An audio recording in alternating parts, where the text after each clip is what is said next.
अस्सलाम वालेकुम दोस्तों। उस दिन रिजल्ट आया और उसकी लाइफ मुकम्मल चेंज हो गई। कल तक जो लोग उसके साथ थे, उसकी तारीफ करते थे, उस पर फख्र महसूस करते थे, आज सारे के सारे पीछे हट गए थे। किसी ने भी नहीं सोचा था कि उसकी ये हालत होगी। अजमल बचपन से ही एक ब्रिलियंट स्टूडेंट था।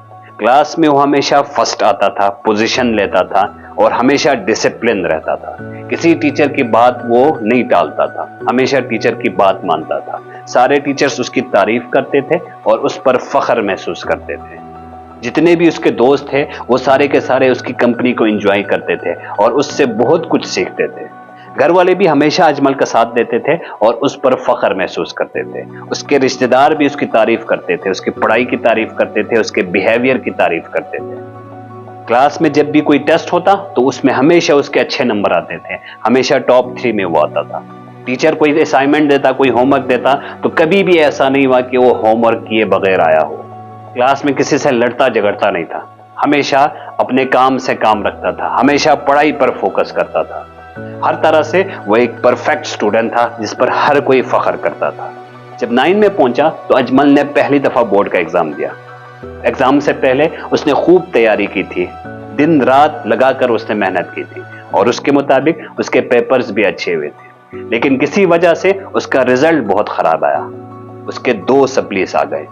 वो बच्चा जो क्लास में हमेशा पोजीशन लेता हो, बोर्ड के एग्जाम में फेल होना बहुत बड़ी बात थी।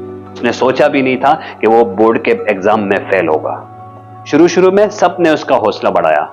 टीचर्स ने कहा कि कोई बात नहीं बेटा, तुमने खूब मेहनत की है, अगली बार और ज्यादा मेहनत करना और अच्छे मार्क्स लेकर पास होना। जितने दोस्त थे उन्होंने भी हौसला बढ़ाया, घर वालों ने भी उसका साथ दिया, रिश्तेदारों ने भी उसका साथ दिया। लेकिन आहिस्ता आहिस्ता लोगों का रवैया उसके साथ चेंज होता गया। अब दोस्त उसके साथ बैठना पसंद नहीं करते थे, क्लास फेलोज हमेशा उससे दूर रहते थे, टीचर्स ने उसको इग्नोर करना शुरू किया। अब टीचर उस पर फख्र महसूस नहीं करते थे और घर वालों ने भी उसको कुछ खास लिफ्ट नहीं दिया और रिश्तेदार भी उस पर हमेशा तनकीद करते थे, क्रिटिसाइज करते रहते थे। अजमल अंदर से बिल्कुल टूट चुका था। उसने अब अकेले रहना शुरू कर दिया। दोस्त उसके साथ नहीं बैठना पसंद करते थे, इसलिए वो क्लास में हमेशा अकेला रहता था, ब्रेक टाइम पे वो अकेला रहता था और घर में अपने कमरे में ही बंद रहता था। अजमल की पढ़ाई भी डिस्टर्ब हो गई थी।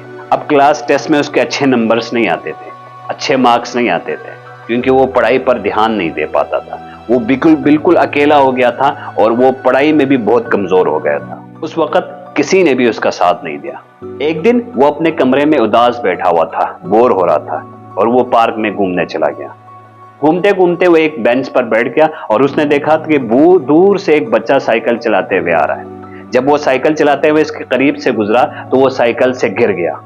अजमल फौरन चला गया और उस बच्चे की मदद की, उसको उठाया, साइकिल पर बिठाया और उससे कहा कि बेटा रोना नहीं है, ये कोई बड़ी बात नहीं है, लोग सीखते वक्त गिर जाते हैं और तुम्हें चोट भी नहीं लगी है तो बिल्कुल भी नहीं रोना। बच्चा मुस्कुराया और अजमल की तरफ देखकर कहा, अंकल मैं रोता नहीं हूं, मैं रोज गिरता हूं, मैं अक्सर गिरता हूं, लेकिन मैं सीख रहा हूं और ये छोटी छोटी जो चोटें हैं ये मुझे सीखने में बहुत मदद करती है।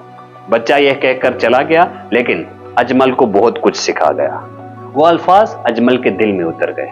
उसने सोचा कि ये जो छोटा सा बच्चा है, ये गिरने के बावजूद फिर उठकर खड़ा हो रहा है और दोबारा शुरू कर रहा है, तो मैं ऐसा क्यों नहीं कर रहा? मैं सिर्फ एक एग्जाम में ही तो फेल हुआ हूं, मेरी जिंदगी तो खत्म नहीं हुई है, मैं भी उठ सकता हूं, मुझे भी उठना चाहिए और दोबारा शुरू करना चाहिए। वो घर वापस आया, अपने कमरे में चला गया और उसने एक नई शुरुआत की और यह शुरुआत गिरने के बाद वाली शुरुआत थी। वो उठा और दोबारा मेहनत शुरू की, दोबारा पढ़ना शुरू कर दिया और उसके बाद उसने कभी भी पीछे पलट कर नहीं देखा। तो शायर ने क्या खूब कहा है ना कि गिरते हैं शाहसवार ही मैदान जंग में, वो तिफरी क्या गिरे जो घुटनों के बल चले। तो अगर आप भी गिर गए हैं तो उठिए और दोबारा शुरुआत कीजिए।